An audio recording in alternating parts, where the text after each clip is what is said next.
What's going on? You know who it is. You know what it is. It's your boy Tail Biz. So I will give Steph Curry all the credit in the world. He is enjoying his, basically his sneaker freedom.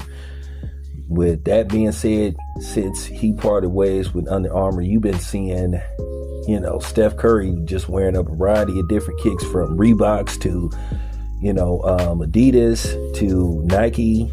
He's wore a little bit of everything. Most recently, against the Timberwolves, he wore Anthony Edwards, kicks as a sign of respect. And it's cool to see, a future Hall of Famer, basically showing some love to one of the best players, one of the best young players in the league.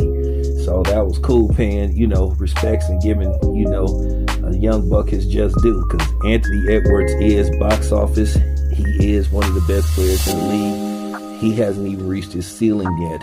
He's only 24. I think you're really going to see the best Anthony Edwards when he gets between the age of 26 to 30. That's when you're going to see, the real Anthony Edwards.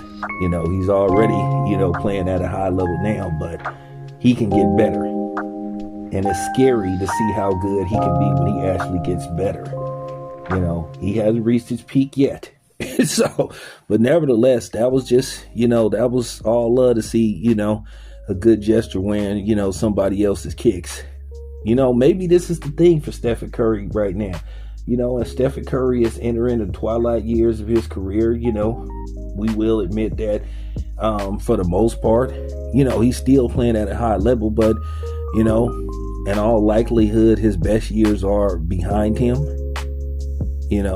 because he will be approaching 38 going into the next season, so maybe he should just, continue just to be, a guy that's just wear whatever kicks he wants instead of being tied down to one company,